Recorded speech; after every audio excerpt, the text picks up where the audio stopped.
नमस्कार दोस्तों, आप सभी का स्वागत है स्टडी ओनली चैनल पे। आज हम शुरू करेंगे शिक्षण अधिगम के सिद्धांत। इसका पहला चैप्टर है शिक्षण का अर्थ एवं उद्देश्य। शिक्षण का अर्थ। शिक्षण एक सामाजिक प्रक्रिया है। शिक्षण शब्द अंग्रेजी के टीचिंग शब्द का हिंदी रूपांतरण है। व्यक्ति जन्म से लेकर मृत्यु तक कुछ ना कुछ सीखता रहता है। शिक्षण की परिभाषाएं अकॉर्डिंग टू रायबर्न। शिक्षण के 3 केंद्र बिंदु हैं: शिक्षक, विद्यार्थी एवं पाठ्यवस्तु। इन तीनों के बीच संबंध स्थापित करना ही शिक्षण है। यह संबंध बालक की शक्तियों के विकास में सहायता प्रदान करता है। According to Thomas M Risk, सीखने के लिए दिए जाने वाले निर्देशन के रूप में शिक्षण को परिभाषित किया जा सकता है। According to Hughes and Hughes, शिक्षण का अर्थ है सीखने में सहायता करना, और तब तक कुछ दिया नहीं गया जब तक वह ग्रहण नहीं किया गया, और तब तक कुछ पढ़ाया नहीं गया जब तक वह सीखा नहीं गया। अकॉर्डिंग टू एनएल गेज, शिक्षण को परिभाषित करते हुए गेज ने कहा है, शिक्षण पारस्परिक प्रभावों का वह रूप है जिसका उद्देश्य दूसरे व्यक्ति की व्यवहार क्षमताओं में परिवर्तन लाना है। Next, according to B F Skinner, शिक्षण पुनर्बलन की आकस्मिकताओं का क्रम है। Next, according to Yoakam and Simpson, शिक्षण का तात्पर्य उस प्रक्रिया से है जिसके द्वारा समूह के लोग अपने अपरिपक्व सदस्यों के जीवन से सामंजस्य स्थापित करना बताते हैं। नेक्स्ट है अकॉर्डिंग टू क्लार्क ने शिक्षण को परिभाषित करते हुए लिखा है, शिक्षण वह क्रिया है जो शिक्षार्थी के व्यवहार में परिवर्तन लाने के लिए नियोजित एवं संचालित की जाती है। नेक्स्ट, अकॉर्डिंग टू बर्टन, शिक्षण सीखने के लिए दी जाने वाली प्रेरणा, निर्देशन एवं प्रोत्साहन है। नेक्स्ट, अकॉर्डिंग टू रायंस, दूसरों को सीखने के लिए दिशा निर्देश देने तथा अन्य प्रकार से उन्हें निर्देशित करने की प्रक्रिया को ही शिक्षण कहा जाता है।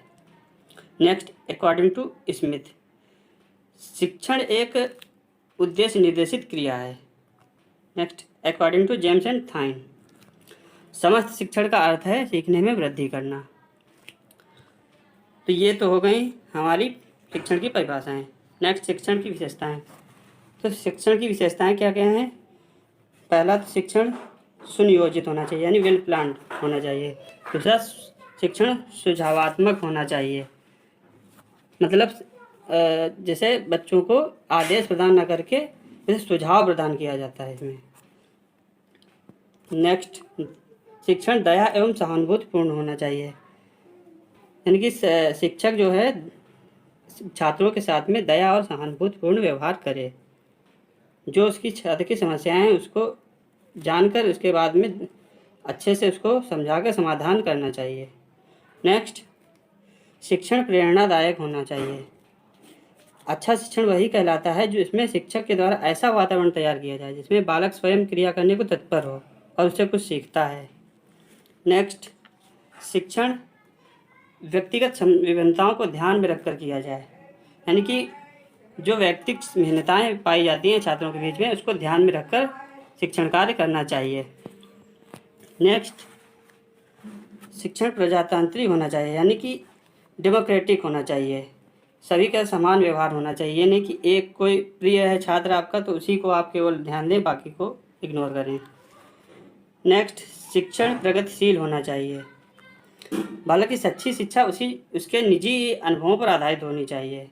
शिक्षक बालक के पूर्व अनुभवों को ध्यान में रखते हुए नवीन ज्ञान प्रस्तुत करता है, अतः बालक की शिक्षा उसके निजी अनुभवों पर आधारित होनी चाहिए। नेक्स्ट है, शिक्षक निर्देशात्मक होना चाहिए, जैसा कि पहले बताया है अक्षय शिक्षण में बालक को आदेश न देकर निर्देश दिया जाता है, अतः कक्षा का वातावरण निर्देशात्मक होना चाहिए। नेक्स्ट, शिक्षण निदानात्मक एवं उपचारात्मक होना चाहिए, सहयोग की भावना, शिक्षण में जो है सहयोग की भावना होना चाहिए। अब आती हैं शिक्षण की समस्याएं। तो इसमें क्या समस्याएं आती हैं? पहला है वैयक्तिक और सामूहिक शिक्षण विधि की समस्या, मतलब कि एक है इंडिविजुअली किसी को पढ़ाना या दूसरा है ग्रुप में किसी को पढ़ाना। तो एक कोई बच्चा ज़्यादा कमज़ोर होता है तो उसको इंडिविजुअली ध्यान देना पड़ता है, तो ये समस्याएं भी आती हैं इसमें, इंडिविजुअली ध्यान नहीं दे पाते हैं हर बच्चे पे। दूसरा है शिक्षण के माध्यम की समस्या, शिक्षण मतलब कौन कौन से मीडियम को अब अपनाया जाए। फिर है तीसरा है कक्ष में अनुशासन की समस्या। कुछ बच्चे शैतान टाइप के होते हैं तो उसमें अनुशासन की समस्या भी आती है, अनुशासन में नहीं रहते हैं। फिर है वैयक्तिक भिन्नता की समस्या, यानी कि बहुत से बच्चों का IQ लेवल अलग अलग होता है तो वो समस्या आती है। फिर है भिन्न भिन्न रुचियों की समस्या। अब जैसे छात्र और छात्रा है तो उसमें लड़का और लड़की की रुचियाँ जो है भिन्न भिन्न होंगी तो उसकी समस्या भी आती है। नवीन शिक्षण विधियों के प्रयोग की समस्या। नवीन जो शिक्षण विधियाँ आ रही हैं उनके प्रयोग की समस्या भी आ रही है। नवीन उपकरणों का ज्ञान तथा उनके प्रयोग की समस्या। अब जैसे नए नए उपकरण कंप्यूटर वगैरह आ रहा है सब, तो वो समस्याएं भी आ रही हैं। छात्रों के मूल्यांकन की समस्या। फिर एक कक्षा में उपद्रवी छात्रों की समस्या। नेक्स्ट है शिक्षक एवं छात्रों में वैमनस्य की समस्या। फिर है शिक्षण के उद्देश्य। तो शिक्षण के उद्देश्य में पहला है आदर्शवादी विचारधारा। तो इसमें सा विद्या या विमुक्ति है, अर्थात विद्या वह है जो मुक्ति प्रदान करती है, ऐसा आदर्शवादी लोग मानते हैं। दूसरा हर्बर्ट एंड जॉन लॉक के अनुसार तो बालक का नैतिक एवं चारित्रिक विकास करना ही शिक्षा का उद्देश्य है, ये हर्बर्ट और जॉन लॉक का कहना है। फिर अकॉर्डिंग टू स्पेंसर संपूर्ण जीवन ही शिक्षा है। स्पेंसर ने इसको क्या है, संपूर्ण जीवन ही शिक्षा है, अर्थात मनुष्य जन्म से लेकर मृत्यु से जो कुछ भी सीखता है वह सब शिक्षा है और उसे परिपक्व करना ही शिक्षण है। फिर और भी पॉइंट हैं। शिक्षण का उद्देश्य है छात्रों में मानसिक शक्ति का विकास करना, क्रियाशीलता का विकास करना, संवेदनशीलता का विकास करना, सृजनात्मक क्षमता का विकास करना, क्रियात्मक पहलू का विकास करना। तो ये कुछ शिक्षण के उद्देश्य हैं। और ब्लूम के अनुसार जो है, ब्लूम ने इसको 3 भागों में विभाजित किया है। पहला है ज्ञानात्मक उद्देश्य, दूसरा है भावात्मक उद्देश्य, तीसरा है क्रियात्मक उद्देश्य। तो ज्ञानात्मक उद्देश्य में आपका क्या क्या आता है, ज्ञान, बोध, प्रयोग, विश्लेषण, संश्लेषण, मूल्यांकन, ये सब आता है। इसके बाद में भावात्मक उद्देश्य में क्या आता है कि रिसीविंग, रिस्पॉन्डिंग, अवमूलन, विचारना, व्यवस्था करना, चरित्र निर्माण, ये सब आता है। फिर है क्रियात्मक उद्देश्य। तो इसमें क्या होता है कि जैसे उद्दीपन हो गया, कार्य करना, नियंत्रण करना, समायोजन करना, या किसी को कोई गुड हैबिट्स जैसे गुड मॉर्निंग वगैरह बोलते हैं बच्चे, तो वो सब डालना, ये आदत डालना, ये सब होती हैं। इसके बाद में शिक्षण और प्रशिक्षण में अंतर क्या है।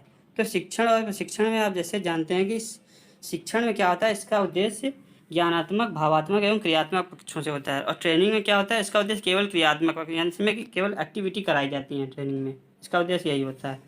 फिर टीचिंग में शिक्षण का क्षेत्र जो व्यापक है, बहुत ही ब्रॉड है। इसके बाद में प्रशिक्षण में क्या होता है, इसका केवल क्रियात्मक पहलू से ही है इसका क्षेत्र। और शिक्षण क्या है, यह विचार परक है, विचार मतलब करने योग्य है। और इसमें प्रशिक्षण क्या है, ये क्रियापरक है। ठीक है, तो ये शिक्षण और प्रशिक्षण में अंतर हो गया।